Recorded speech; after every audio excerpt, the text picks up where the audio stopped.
Hello, everyone. Welcome to Locked In. I'm your host, Luis. Today's episode is going to be a little different. It's just going to be me today. The COVID numbers in my area have risen up significantly, so it's made things difficult for me to go see Tucker. So sadly, me and my favorite co-host can't exactly do an episode together for a little while. But for the time being, we thought it was a good idea to do our own separate episodes. So today, the one episode you're listening to right now is from me, and it'll talk about movies that I like. Well, more specifically, Back to the Future 1, 2, and 3. Now, to start things off, I want to give a little personal experience with the franchise. Around my sophomore or freshman year of high school, I went to a Hot Topic, and I saw this really cool Back to the Future shirt. So I thought, that's a really cool shirt. I had never seen the movies before, so I thought, now that I have this shirt, I should probably give the movies a try. So that same weekend, I decided to watch the first movie with my parents. I really liked the first movie. Then, the following weekend, I watched the second movie. And then it took a little while, but I ended up watching the third movie over the course of a weekend also. And honestly, all three movies are very solid. And they ended up becoming my favorite trilogy of all time. So the first movie stars Michael J. Fox as Marty McFly, Christopher Lloyd as Dr. Emmett Brown, and Leah Thompson as Lorene Baines, as well as Crispin Glover as George McFly. And of course, I can't forget to mention Thomas F. Wilson as Biff Tannen. The movie begins in Hill Valley, 1985. It opens up with Marty riding his skateboard over to Doc's lab. In the lab, he notices that Doc's contraptions and machines are going on by themselves. So he decides to hook a guitar up to a large stereo, and in a very iconic scene, plays a string from the guitar, and it ends up the shockwave ends up sending him back into a pile of boxes. After getting blown into the pile of boxes, Marty receives a call from Doc telling him to meet him at night at the mall located in their town. He agrees to meet Doc there and then heads off to school. While Marty skateboards to school, you hear The Power of Love from Huey Lewis and the News, which is a very iconic song derived from the movie. The school scene isn't all that important, except introducing Marty's girlfriend, Jennifer Parker, played by Claudia Wells. Later that night, Marty goes to meet Doc at the Twin Pines Mall, and that's where he unveils his latest creation, which just so happens to be the titular time-traveling car, the DeLorean. Doc explains to Marty that he got the plutonium he needed for the car from Libyans.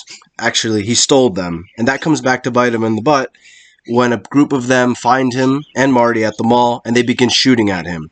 Doc goes down, Marty gets into the car and gets sent back to 1955. Marty is understandably confused of how he even got there, so the first thing he decides to do is go look for Doc.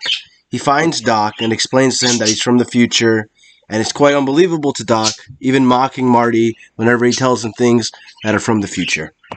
Marty is able to convince Doc that he is indeed from the future, so the two of them work together in order to get Marty back to the future. Throughout all this, Marty unintentionally messes with his own future as he intervenes with his mother and father meeting for the first time.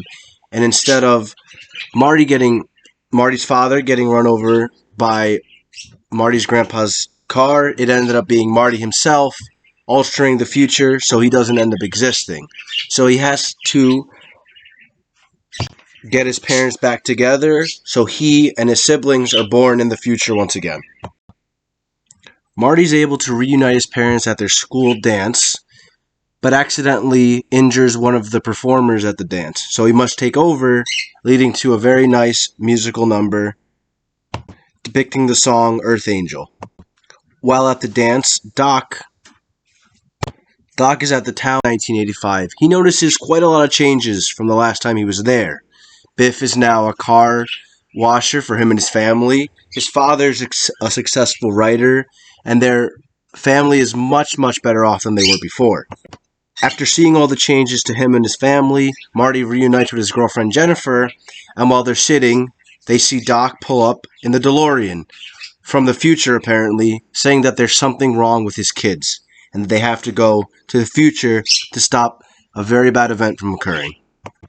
This event directly leads into the plot of the second movie, ending off with a to be continued as the movie concludes. Overall, I thought this movie was pretty dang amazing, and I'm not the only one who thought so, as the IMDb rating gives it an 8.5 out of 10, and Rotten Tomatoes gives it a 96%. Next up is Back to the Future 2. The movie once again stars Michael J. Fox as Marty McFly, Christopher Lloyd as Emmett Brown, Leah Thompson as Lorraine, and then Biff Tannen, played by Thomas Wilson once again. The movie begins right where Back to the Future 1 ended. Marty, Doc, and Jennifer go to 2015 to help Marty and Jennifer's kids. While saving their children, Marty picks up a 1985 sports almanac, which depicts all the sporting events that happened and who won those sporting events. Marty thinks it's a good idea to pick up because he can make money that way due to betting on the winning team or in a sporting event. During the film, Biff, an old man, ends up getting into the DeLorean as he remembers it from when he was a kid, seeing Marty and Doc in 1955. Biff goes back to his past with the sports almanac in hand to give it to his younger self so him, as a kid, could become famous and rich for betting on all of the prized winning sports teams. Doc, Marty, and Jennifer all travel back to 1985 and realize that things are much different than they were before, once again. Biff is now the richest man in the entire world, Marty's father has died, and Doc's in an insane asylum. After figuring out what happened to make 1985 this horrific, Doc and Marty end up taking the sports almanac back from Biff and restoring everything to the way it was previously. After defeating Biff, Marty and Doc fly to the Lion Estates area. The DeLorean with Doc inside is nearly struck by lightning.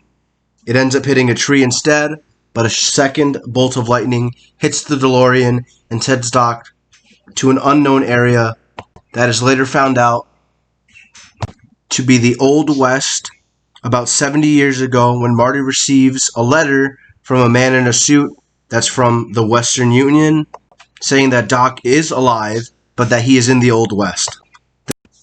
Unsure of what to do, Marty turns to 1955 Doc, who faints upon seeing another Marty in his presence, as he has just sent Marty back to the future. This movie sets up that Marty, with the help of 1955 Doc, will go back to the past to save Doc from 1985, which is exactly what happens in the next movie. This one ends with another to be continued. I enjoyed this movie quite a lot. Not as much as the first one. I personally think it is the best of the trilogy, but I would give it a solid 8 out of 10, and I wasn't the only one who would agree with that, as it got a 7.8, which was pretty close to 8 out of 10, and Rotten Tomatoes gave it a 66%. Now for the final movie of the trilogy, Back to the Future 3.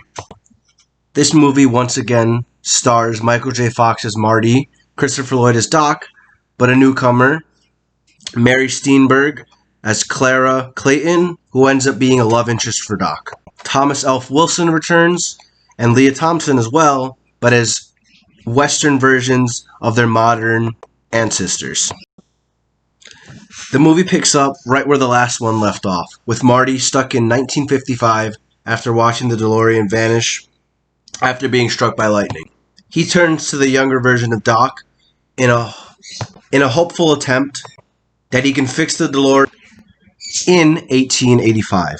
When arriving to 1885, the DeLorean is badly injured as the gas is leaking from the car. Marty then goes to town looking for his friend Doc, but along the way meets Tannen, who just so happens to be one of Biff's long dead relatives. While in the Old West, Doc falls in love with a school teacher named Clara. Marty also meets his ancestors, his great-grandma, and his great-grandpa. Through the help of his great-grandpa and great-grandma, Marty learns that he shouldn't always react when someone calls him a coward. And using a train, Doc and Marty are able to get the DeLorean up to 88 miles per hour, sending Marty back to the future. Doc decides to stay with Clara and have a life with her in the Old West. The movie ends with Marty and Jennifer watching the DeLorean get destroyed by an oncoming train, then Doc appearing in a time-traveling flying train with Clara and their two boys. I personally think this was a very, very good and well-written ending to this amazing trilogy. Although I don't think this movie is equally as good as the first two, it's a bit repetitive hearing and seeing the same formula play out in the third installment of a movie franchise. I think all three movies were very solid. I'd give the first movie a solid 10 out of 10, the second one an 8 out of 10, and the third one a 7 out of 10. That concludes today's episode of Locked In, Luis Edition. Thank you all for listening, and if this becomes popular enough, I'll consider doing other movies. If you want me to cover a specific movie, drop it in the comments, and I'll look at it. Thanks for listening. Bye.